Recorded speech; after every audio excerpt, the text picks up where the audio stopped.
Assalamualaikum, anda sedang menonton Sekilas Fakta 27 Disember 2022 bersama dengan saya Nusyihan Mama Amin.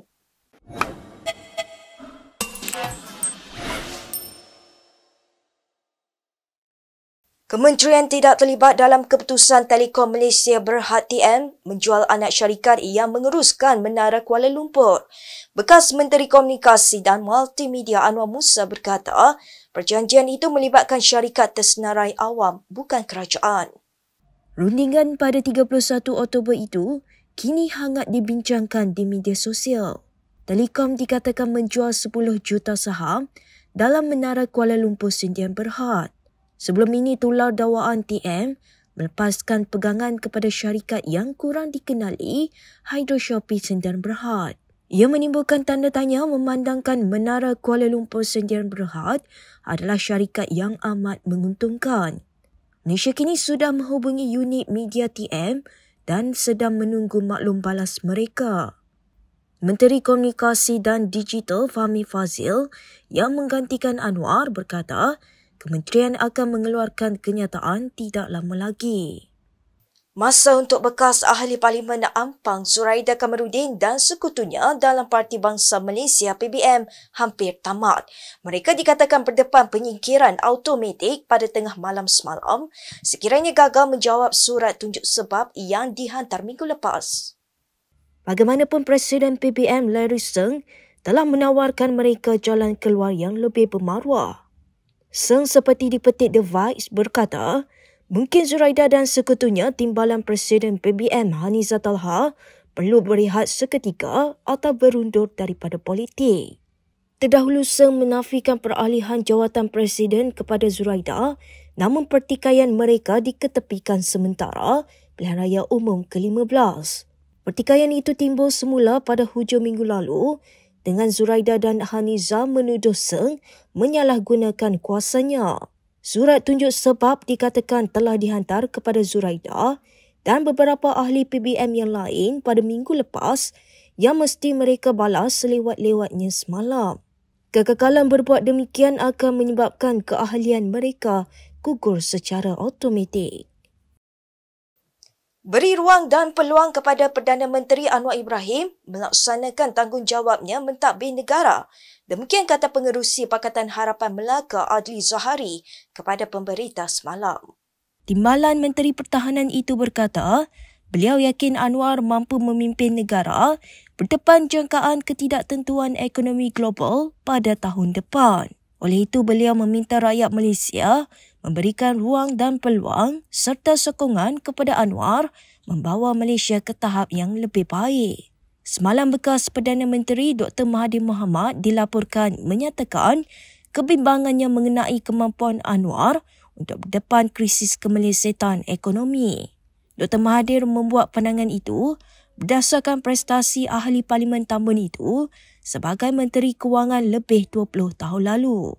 Dr. Mahathir mendakwa Anwar gagal mencari penyelesaian apabila krisis kewangan Asia 1997 melanda. Mengulas lanjut, Adli berkata, semua kementerian dipertanggungjawabkan oleh Perdana Menteri bagi merangka pelan untuk meringankan beban masyarakat yang mungkin terkesan dengan jangkaan kemelesetan ekonomi itu. Hebat tak hebat bapak aku? Semua orang ni nak tolong dah. Yelah tu. Sembang apa tadi? Bersungguh. Kita pasal bapak suka tolong orang. Nasib baik ada mengingatkan.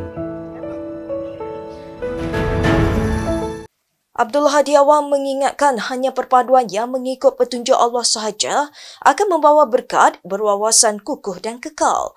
Hadi berkata demikian menerusi hebahan mingguan minda Presiden PAS semalam. Jelas beliau dalam kenyataan itu, Islam sebaliknya menegaskan perpaduan wajib dipimpin oleh Islam yang mempunyai ciri keimanan, syariat dan akhlak, bukan sekadar mempunyai ilmu dan pengaruh semata-mata. Menurut Hadi, konsep perpaduan yang menerima Islam memimpin, hukum Islam adalah tertinggi bagi menyelesaikan semua masalah yang berlaku dengan adil.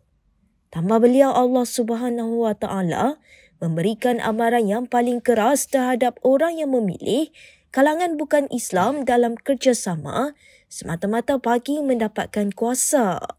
Pun begitu, Abdul Hadi sebelum ini pernah menyatakan pentadbiran Perdana Menteri Anwar Ibrahim bukan kerajaan perpaduan, sebaliknya cuma kerajaan minoriti. Abdul Hadi juga menuduh Parti Bukan Islam DAP mempunyai lebih banyak suara dalam kerajaan.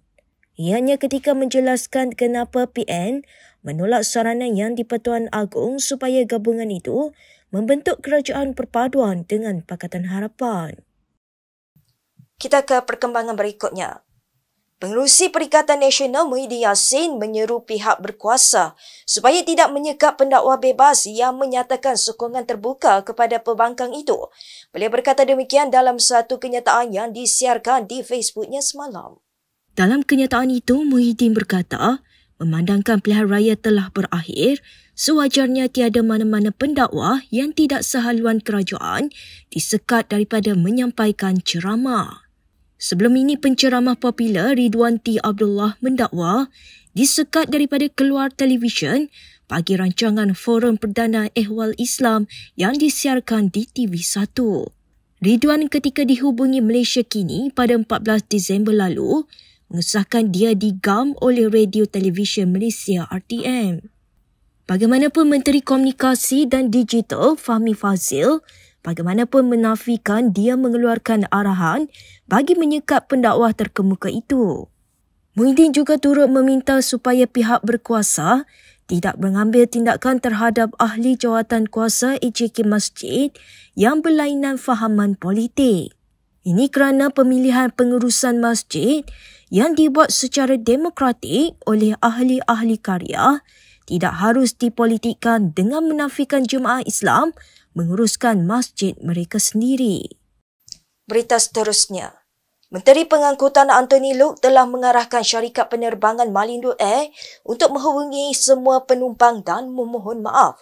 Ia selepas dilaporkan insiden penumpang terkandas di KLIA pada malam Jumaat lepas selepas penerbangan mereka ke Kuching, Sarawak ditangguhkan selama lebih 8 jam.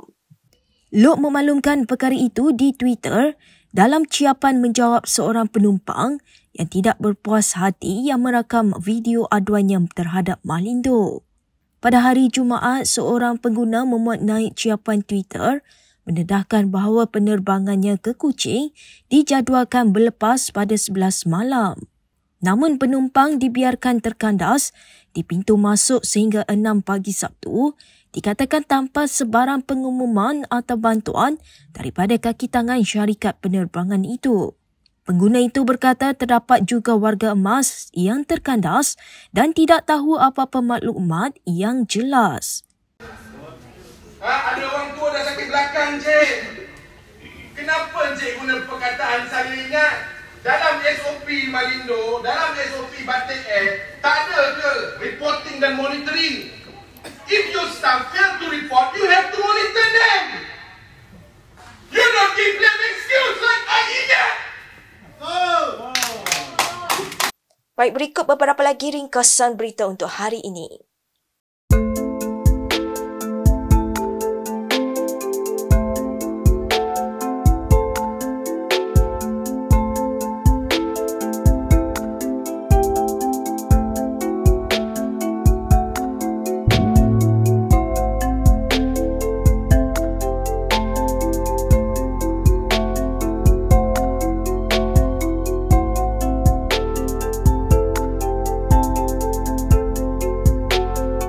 Sekian sahaja daripada saya Nur Syahan Mama Amin untuk sekilas fakta.